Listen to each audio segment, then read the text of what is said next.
Komisi Pemberantasan Korupsi (KPK) menetapkan 10 anggota DPRD Kabupaten Muara Enim sebagai tersangka kasus dugaan suap terkait pengadaan barang dan jasa di Dinas PUPR Muara Enim.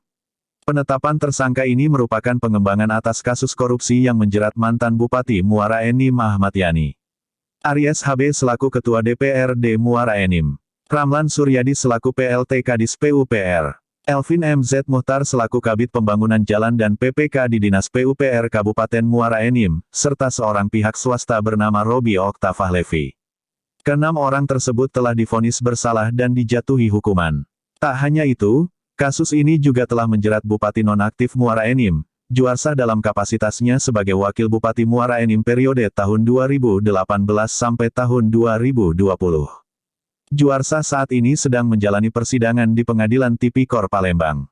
Setelah dilakukan pengumpulan informasi dan data yang kemudian ditemukan adanya bukti permulaan yang cukup dan adanya berbagai fakta hukum selama proses persidangan dalam perkara awal dengan terdakwa Ahmad Yani dan kawan-kawan, KPK melakukan penyelidikan dan meningkatkan status perkara ini ke tahap penyidikan pada bulan September tahun 2021, dengan mengumumkan tersangka, kata Wakil Ketua KPK, Alexander Marwata dalam konferensi pers di Gedung KPK Jakarta, Kamis.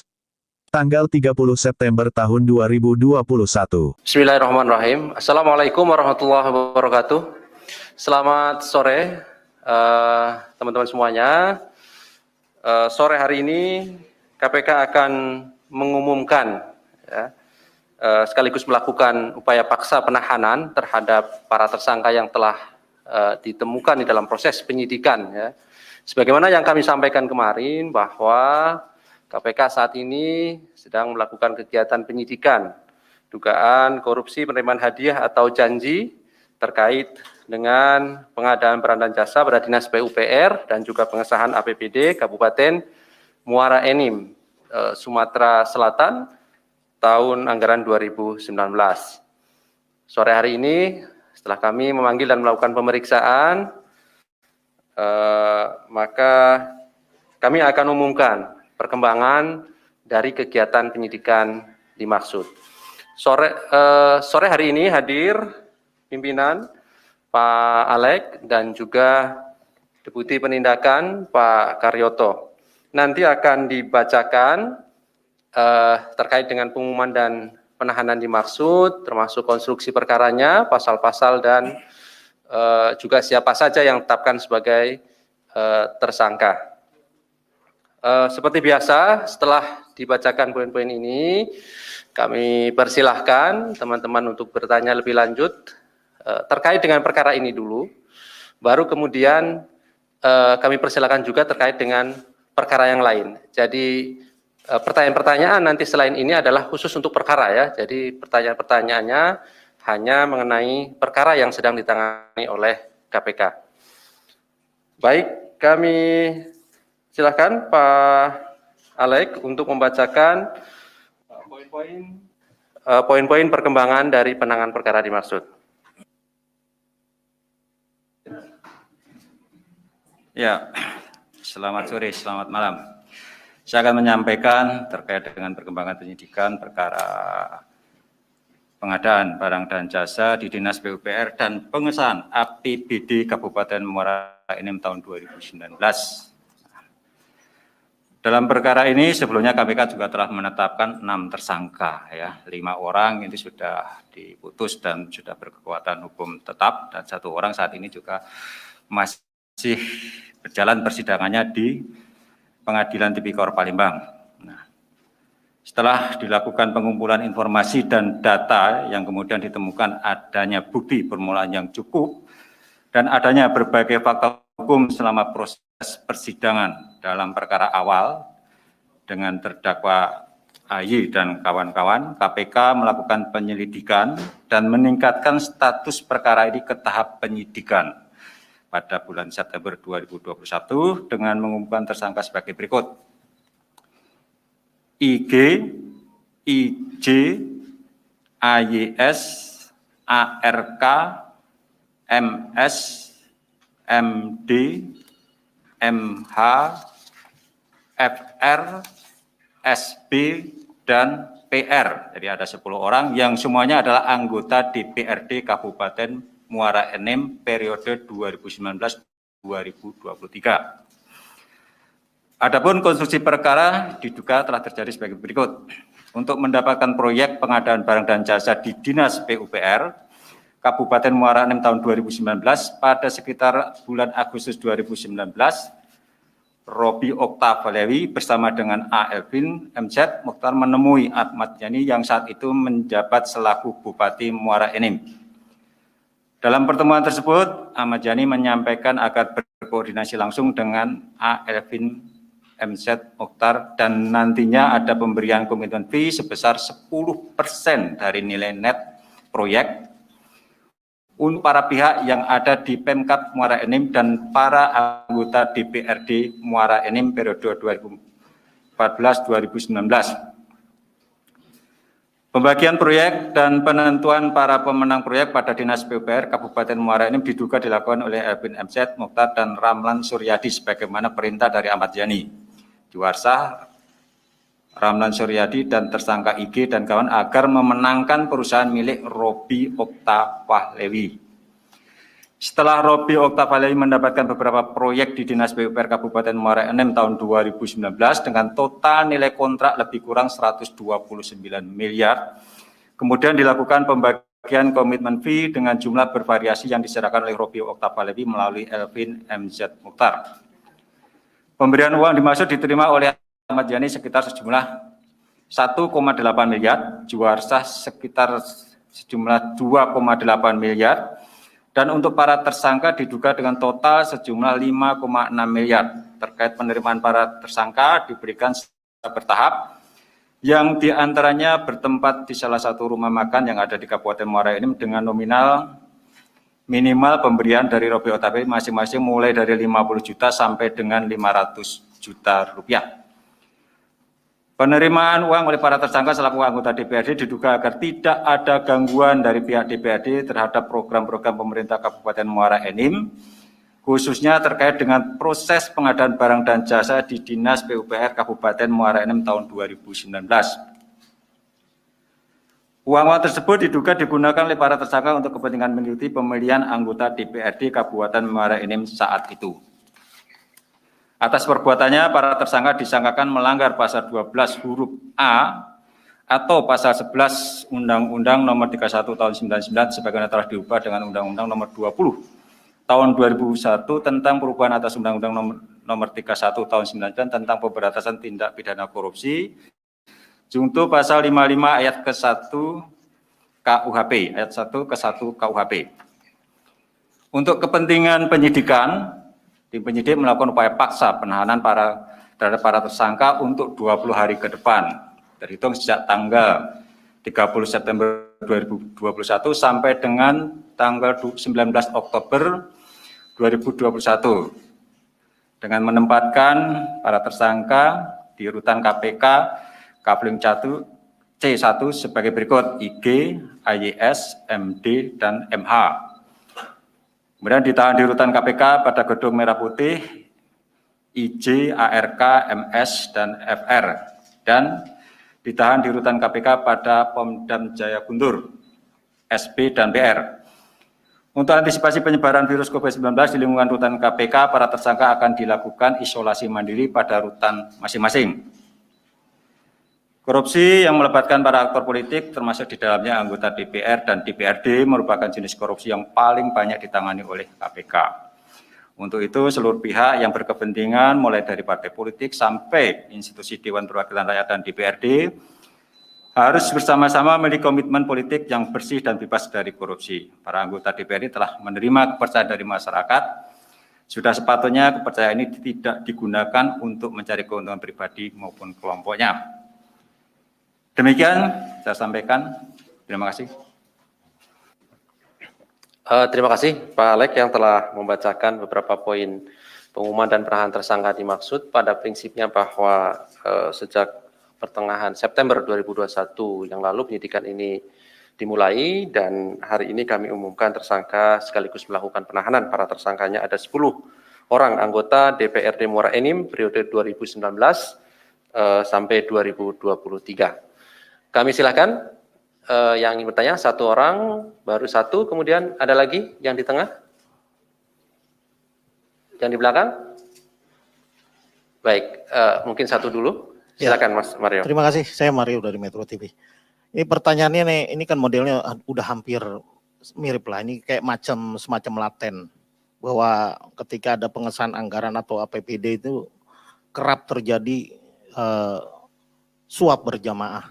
Saya teringat kasus yang pernah ditangani KPK terkait Murman Effendi, Bupati Sluma, yang ketika melakukan pengaturan anggaran itu kemudian mengajak-ngajak anggota DPRD.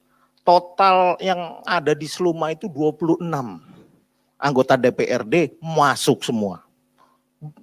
Dalam proses perjalanannya 2 mati karena ketakutan mungkin. Jadi 24 yang ditahan. Nah, kalau terkait Muara Enim ini totalnya berapa sebenarnya yang jadi tersangka? Atau hanya 10 orang sajakah?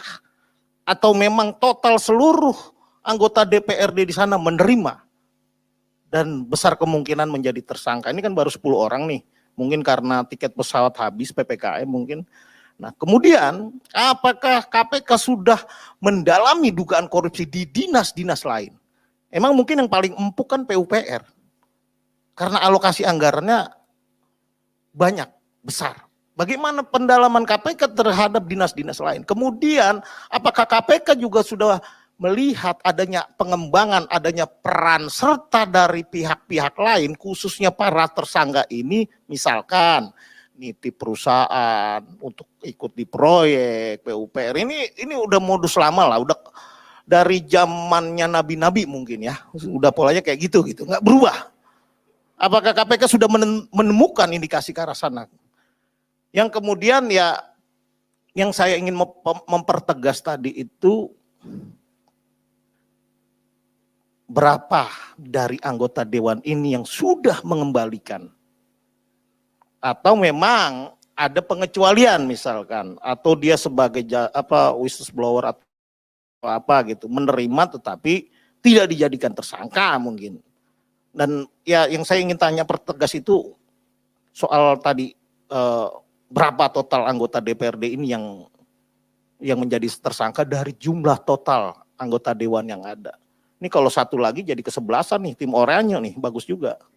Oke Pak Alex, sementara itu untuk kasus lain saya nyusul, saya tanyakan. Baik, terima kasih Mas Mario. Ada yang lain yang mau bertanya terkait dengan perkara ini dulu? Baru setelahnya nanti kami beri kesempatan untuk perkara yang lain ya. Ada lagi atau satu dulu ya? Baik. Yang jelas dan pasti hari ini sudah kita umumkan 10 tersangka. Ya.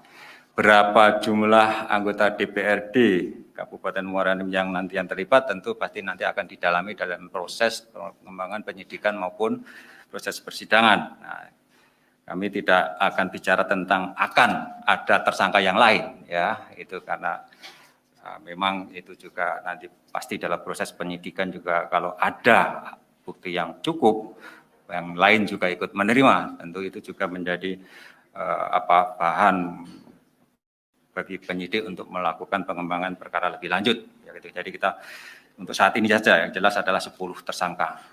Jumlah anggota DPRD-nya berapa sih? 50 ya? Ya, nanti akan kita lihat, Mas Mario. Nah, bagaimana dengan proyek-proyek yang ada di beberapa suka-suka diperiksa? Nah, ya tadi kita lihat bahwa yang digunakan untuk menyuap para anggota dewan maupun pejabat di Pemkab Muara Enim itu kan berasal dari pengusaha, kan gitu kan, ya, dari atau sebetulnya proyek yang diizinkan. Ya. Dan ketika anggaran itu sudah ditentukan nanti siapa yang akan menang, ya. Tentu saja yang akan dimenangkan adalah pengusaha yang sudah membayar. Proses berikutnya pasti juga nggak benar. Ya, proses lelang itu juga pasti diatur. Ya, harga HPS-nya ini karena sudah ada biaya yang dibayar sebelumnya itu pasti juga nggak benar. Ya, pasti sudah dimasukkan di dalam biaya proyek tersebut kan. Nanti dalam pelaksananya pasti nggak benar dan pertanggungjawabannya juga pasti nggak benar. Itu rentetan kalau proyek atau perencanaan anggaran itu sudah diatur sejak awal nggak benar. kan seperti itu. Ini kan tahap perencanaan. Nah, bagaimana dengan pelaksanaan proyek di PUPR? Apakah nanti juga akan dilakukan pemeriksaan? Nah, kalau pemeriksaan proyek nanti kan jatuhnya itu pasal 2, pasal 3 yang menimbulkan kerugian keuangan negara. Tentu nanti akan kami lihat ya sejauh mana pelaksanaan proyek-proyek yang anggarannya sudah didesain sedemikian rupa untuk diatur pemenangnya. Ya, ini benar yang disampaikan Mas Mario, ini modus-modus seperti ini sudah lama yang terjadi seperti ini. Kenapa masih terus terjadi? Kan pertanyaan itu seperti itu kan. Kenapa? Ya, kita melihat dan rasa-rasanya KPK sudah berkali-kali menyampaikan ini kan menjadi semacam ya lingkaran yang tidak ada putusnya itu kan. Ada saja alasannya ya karena biaya politik yang mahal. Ya. Teman-teman anggota DPRD itu kan harus mengembalikan modal biaya dalam pelaksanaan pileg ya, pilihan legislatif. Ya, banyak uang yang keluar dan kemudian ketika penghasilan resmi itu tidak bisa menutup biaya, ya tentu mereka akan mencari-cari dengan cara seperti ini. Ya, ini tentu menjadi PR dari partai politik, pemerintah, bagaimana bisa duduk bersama untuk memutus rantai korupsi dari anggota legislatif ini dan juga termasuk eksekutif sebetulnya. Rata-rata karena mereka mengeluarkan biaya yang tidak sedikit. Nah, ini setiap menjelang pilkada dan pilihan legislatif itu selalu kami sampaikan ya, di KPK itu. Ini model-model pembiayaan partai politik dan model-model kampanye yang jor-joran, istilahnya itu, ya, dengan bagi-bagi uang ke masyarakat, ini sangat tidak sehat dan potensi nanti kalau terpilih pasti juga akan menimbulkan korupsi yang berkali-kali, yang berulang berkali-kali. Saya kira itu Mas Mario terkait dengan korupsi yang menyangkut anggota DPR dan DPRD itu hal seperti itu. Kalau belum dijawab soal apakah memang para tersangka ini sudah ada yang mengembalikan. Kedua yang menjadi catatan yang telah KPK lupa. Ketika terjadi tadi pertama soal apakah para tersangka ini ada mengembalikan, ini kan variatif dari 50 sampai gope juta. Nah, yang kadang KPK lupa, ini kan anggota dewan tentu akan dilakukan pergantian. Apakah KPK kerap melakukan pengawasan PAW-nya ini siapa? Atau Pak Alek tadi menyembasa Pak Alek lah. Cara-cara ini sudah tidak benar. Nah kemudian ketika melakukan pengisian yang siapa yang mengganti anggota dewan ini tentu tidak jauh juga nanti akan berhubungan dengan cara-cara tidak benar. Apakah KPK juga akan melakukan pendampingan ketika dilakukan penunjukan PAW pengganti para anggota dewan ini agar tidak terulang kejadian yang sama? Dua pertanyaan itu, apakah pertama soal KPK para tersangka ini sudah ada yang mengembalikan atau memang belum? Terus kedua, bagaimana pasca ke depan mereka ini menjadi tersangka dan ditahan, apakah KPK akan melakukan pendampingan terkait siapa pengganti anggota dewan ini atau seperti apa Pak Alek? Itu dulu. Atau langsung ke kasus lain bisa Pak Ali? Boleh sekalian perkara yang lain, silakan. Oke, lebih untuk yang lain ini terkait putusan MK yang menyatakan bahwa memperbolehkan semua napi terpidana kasus korupsi itu menerima remisi. Ini tanggapan pimpinan KPK bagaimana? Ini kan bertentangan dengan semangat pemberantasan korupsi yang kerap diusung.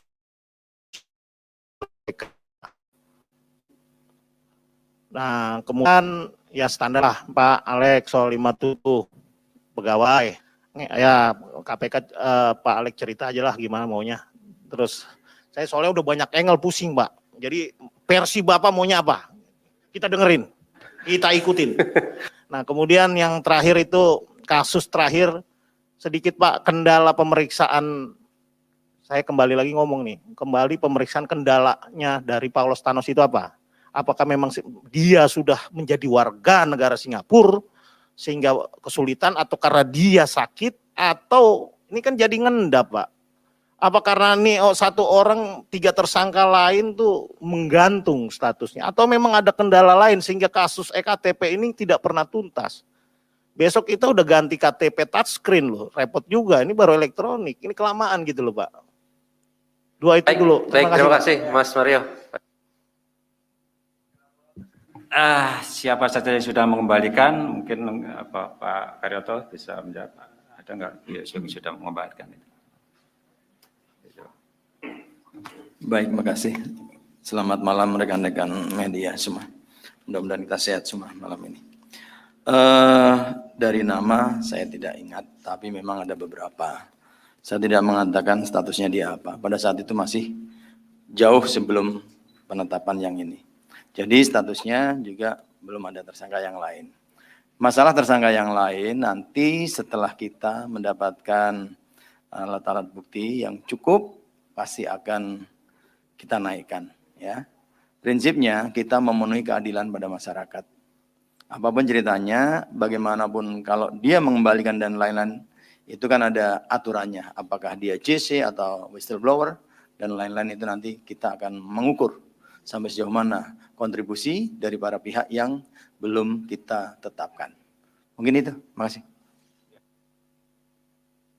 Terkait dengan PAW, nah itu PAW ini memang domainnya partai politik, parpol, dan KPU, KPUD, daerah kan. Itu sudah di luar kewenangan KPK, tetapi selalu kami mengingatkan, Mas Mario ya, kembali lagi KPK itu hanya sekedar mengingatkan agar anggota DPR pengganti itu juga dilihat ya integritasnya. Sekali lagi dilihat integritasnya, apakah cara-caranya mereka itu nanti dengan cara itu, nah itu kita sepanjang ada laporan terkait dengan money politik untuk mendapatkan kursi di DPRD tentu akan kami tindak lanjuti. Tetapi KPK selama ini hanya sebatas menghimbau kepada partai politik ya agar ya memilih anggota yang akan duduk di DPR maupun DPRD itu juga memperhatikan integritasnya situ. Karena apa? Itu sudah di luar domainnya KPK, ya upaya-upaya pencegahan sebetulnya sudah tidak kurang kami lakukan dengan memberikan berbagai sosialisasi anti korupsi dan seterusnya untuk membangun integritas para wakil rakyat itu. Tapi kembali lagi semua dikembalikan ke ya, niat dari para wakil rakyat itu ketika sudah menjabat menduduki kursi di DPR maupun DPRD itu seperti apa. Nah, ini agak sulit Mas Mario kita ini. Tapi tentu saja kita tetap berharap wakil-wakil kita yang duduk di DPR dan DPRD itu betul-betul memperhatikan aspirasi masyarakat, ya, bekerja memenuhi harapan masyarakat yang sudah mempercayakan pilihan mereka kepada anggota DPR maupun DPRD. Nah, kemudian terkait dengan semua napi berhak mendapat remisi secara normatif itu sebetulnya aparat penegak hukum itu selesai ketika kita melakukan eksekusi di LP, Lapas Lembaga Pemasyarakatan. Udah kewenangan melakukan pembinaan itu sudah beralih ke Kementerian Kumham, dalam ini Dirjen Pemasyarakatan ya, itu Dirjen Pas. Nah, itu. Nah, bagaimana? Ya, selama ini normanya kan kalau mendapat revisi harus ada semacam rekomendasi atau apa. KPK sejauh ini selalu diminta oleh kepala lapas itu, di mana tahanan koruptor yang dari KPK itu ditahan, ketika akan memberikan remisi minta semacam ya rekomendasi apakah yang bersangkutan itu mendapatkan GC atau tidak. Nah, ya kalau tidak kita KPK tidak pernah memberikan GC kita akan sampaikan. Nah, itu tujuannya apa? Surat rekomendasi GC itu biasanya untuk mendapatkan remisi tadi. Nah, apakah rekomendasi itu menjadi bahan acuan buat Lapas maupun Dirjen Pas untuk memberikan remisi, nah itu sudah di luar kewenangan KPK, kan gitu kan? Karena apa? KPK tidak bisa juga melarang, jangan dikasih remisi, kan gitu. Karena itu bukan domain dari aparat penegak hukum lagi. Tetapi ketika mereka meminta rekomendasi ke KPK, ya kita akan sampaikan apa adanya. Apakah yang bersangkutan itu statusnya GC, apakah yang bersangkutan itu misalnya denda ataupun uang pengganti kerugian negara itu sudah dikembalikan semuanya atau belum. Nah, itu hal seperti itu yang kemudian kita sampaikan kepada kepala lapas tersebut itu kan. Tujuannya itu tadi, apakah ya yang bersangkutan itu layak untuk mendapatkan remisi atau tidak. Diberikan atau tidak, ya itu sudah bukan domain dari KPK gitu. Itu Mas Mario. Kemudian bagaimana dengan nasib atau 57 pegawai yang mulai per hari ini diberhentikan dengan hormat sebagai pegawai KPK. Nah, rasa-rasanya proses ini sudah lama dan sudah melalui berbagai pengujian. Terakhir adalah melalui MK dan MA. Secara legalitas, tentu proses itu semuanya sudah kita ikuti. Dan hari ini dengan berat hati, 57 pegawai itu akhirnya berhenti. Kita berhentikan dengan hormat. Ya. Karena syarat untuk menjadi ASN itu tidak terpenuhi. Nah, apakah pimpinan memperjuangkan 75 yang awalnya 75 tidak memenuhi syarat itu? Tentu kami berjuang. Ya. Dalam rapat koordinasi akhirnya disepakati ada 24 yang kemudian masih bisa dibina, dan dari 24 tersebut yang 18 yang berangkat, yang 6 dia menolak.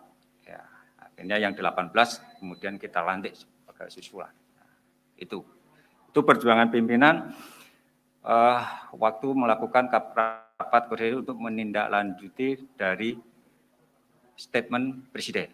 Ya, agar dilakukan koordinasi antar lembaga, dan KPK sudah melakukan koordinasi itu dengan Menpan, BKN, Kementerian Kumham, KASN, dan LAN. Jadi ada 6 lembaga termasuk KPK waktu itu. Kita juga mendengarkan paparan dari asesor, ya, dari asesor.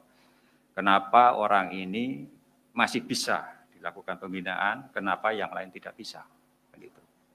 Nah, kita juga harus menghormati lembaga yang lain, ya, karena murni ini bukan semata-mata keputusan KPK, apalagi putusan sepihak pimpinan ya, untuk kemudian memberhentikan 57. Biar bagaimanapun peralihan status pegawai KPK menjadi ASN itu yang punya kunci pintu untuk membuka yang bersangkutan boleh atau tidak boleh menjadi ASN itu bukan di KPK.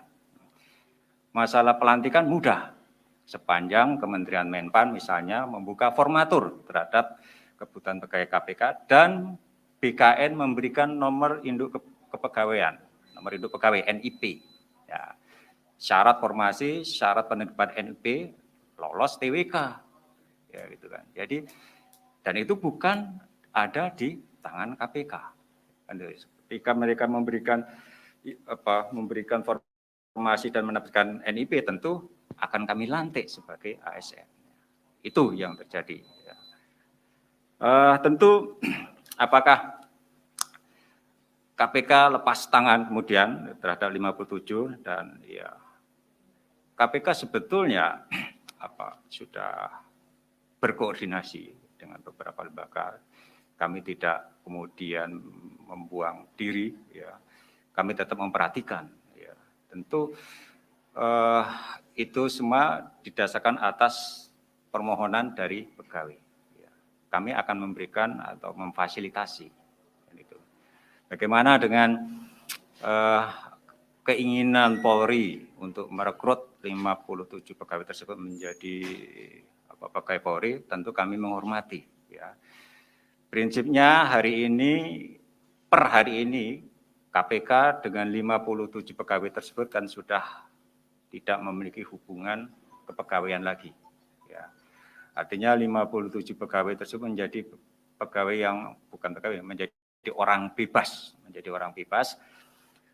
kemudian kalau ada lembaga instansi lain ingin merekrut 57 pegawai tersebut, ya, tentu itu menjadi domain kewenangan dari lembaga-lembaga terkait. Ya, itu. Nah, kami menghormati itu, ya, ada pihak lain yang ikut memperhatikan nasib dari 57 pegawai KPK. Dan itu, dan biar bagaimanapun kontribusi mereka selama di KPK juga harus kami hormati, kami hargai, ya, kan kami berharap dimanapun mereka nanti dapat bekerja, nilai-nilai integritas yang selama ini diperoleh, ya, dan dialami di KPK ini, itu juga akan mereka bawa di tempat kerja mereka yang baru dan bisa membawa perubahan, ya, di instansi-instansi baru atau nanti kalau bisa di BUMN, ya, bisa membawa perubahan yang cukup signifikan terkait nilai-nilai integritas. Nah, persoalan pemberantasan korupsi selama ini adalah menyangkut integritas, ya.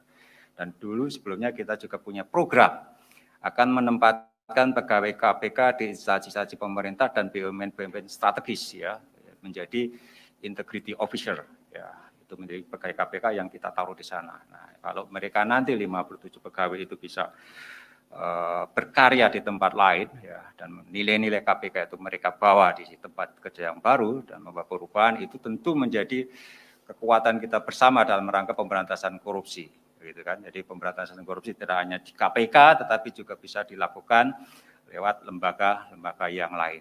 Saya kira itu, Mas Mario. Bagaimana dengan Paulus Thanos? Nah, Paulus Thanos ini domisilinya sekarang sudah di Singapura, dan KPK beberapa kali sudah kembali mengirimkan surat panggilan kepada yang bersangkutan. Ya,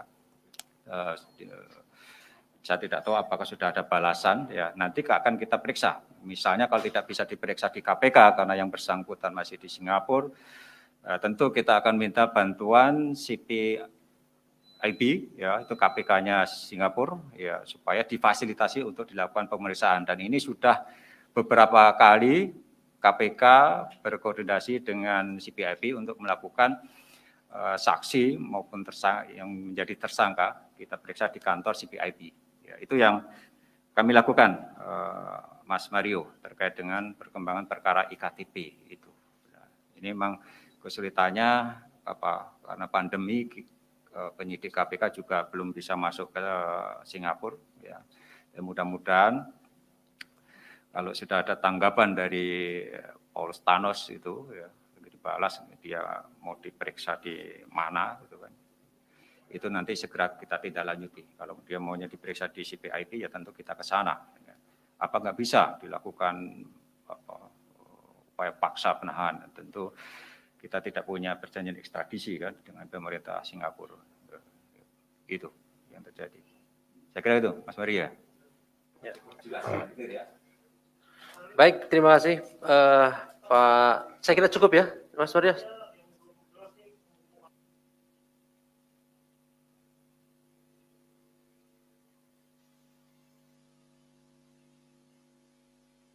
Beberapa saksi diantaranya Nur Pazariah Kamayanti, Ketua DPD Golkar Kapuas, terus kemudian Direktur Keuangan Poltreking Indonesia ini terkait saksi untuk tersangka siapa? Atau memang jika ada dibuka penyelidikan baru, minimal diberikan clue ini terkait di wilayah mana?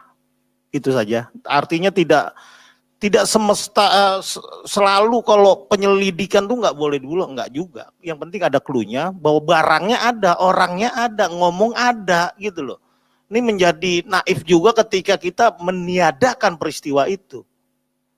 Artinya bukannya kita semata-mata tidak memikirkan dampak proses penyelidikan itu akan menghambat proses itu selanjutnya. Minimal clue-nya. Ini ada kaitannya apa nih kok?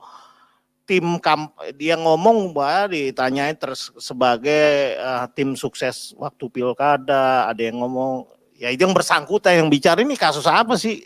Jangan kita juga tidak meniadakan orangnya ada, peristiwanya ada, terus dibilang kita nggak tahu ini penyelidikan nggak boleh kita sebut, nggak lucu juga. Tolong Pak Dir dikasih clue-nya. Baik, terima kasih Mas Mario. Terakhir ya Mas Mario ya. Baik, terakhir.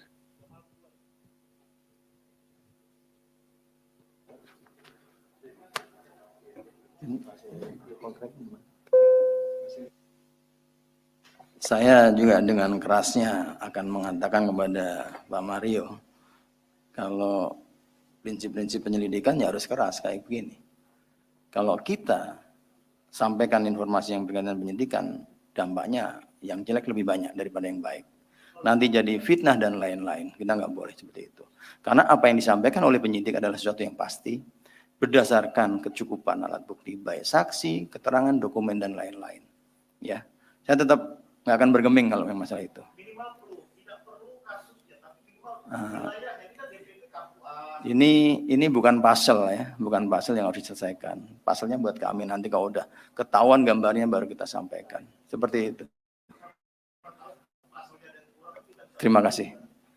Baik, terima kasih Pak Deputi, terima kasih Pak Pimpinan, Pak Alex, dan rekan-rekan semua yang hadir pada malam hari ini. Assalamualaikum warahmatullahi wabarakatuh.